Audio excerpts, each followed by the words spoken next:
Turner Books and HarperAudio present The Evil Hours, a biography of post-traumatic stress disorder by David J. Morris, read by Knox.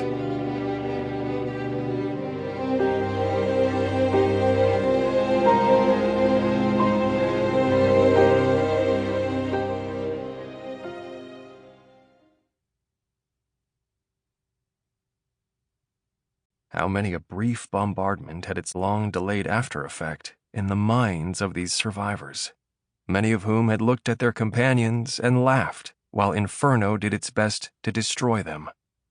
Not then was their evil hour, but now. Now in the sweating suffocation of nightmare, in paralysis of limbs, in the stammering of dislocated speech. Worst of all, in the disintegration of those qualities through which they had been so gallant and selfless and uncomplaining. This, in the finer types of men, was the unspeakable tragedy of shell shock. In the name of civilization, these soldiers had been martyred, and it remained for civilization to prove that their martyrdom wasn't a dirty swindle. Siegfried Sassoon. A modern disease, as it is comprehended in a laboratory, is explained to the laboratory technician, the student, and the layman as a phenomenon made up of its own pimples, rash, swelling, and development. The disease is never presented as a creature, real or metaphorical, a creature that might have an existence separate from its description, even as you and I have an existence from the fact that we weigh so many pounds and stand so many inches tall. Norman Mailer. Author's note. Out of respect for their privacy, I have changed the names of some of the people who appear in this book.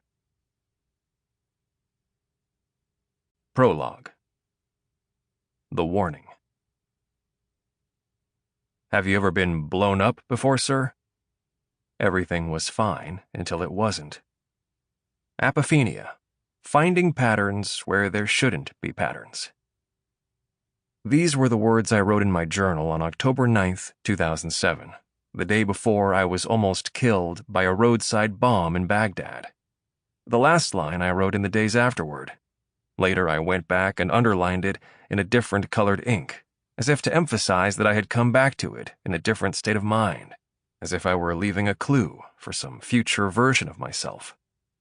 I was in Iraq for my third reporting trip and had gone out on a patrol with some soldiers from the 1st Infantry Division into Saydia, a neighborhood that seemed, at least on the surface, to be relatively peaceful.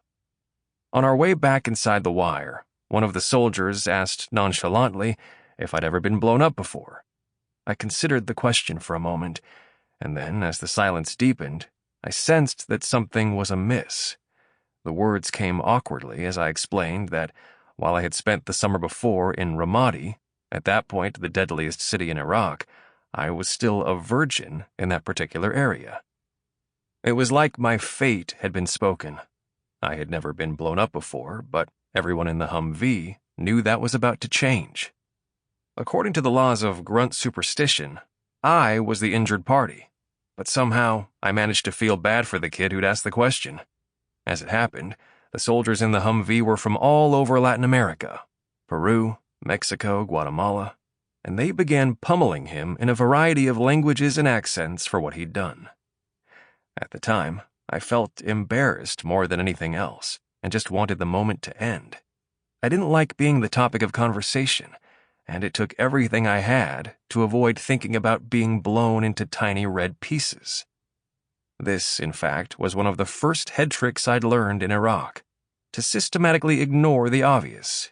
You were always just about to die. Get over it. I was wasted, too, and my mind wasn't right.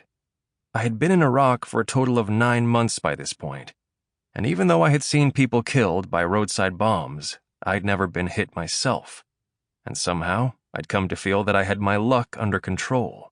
But in posing the question, it was as if the soldier had stolen that control, thrown me over to the forces of chance that I had worked so hard to insulate myself from. Later, I interviewed a prominent psychoanalyst who told me that trauma destroys. Sample complete. Ready to continue?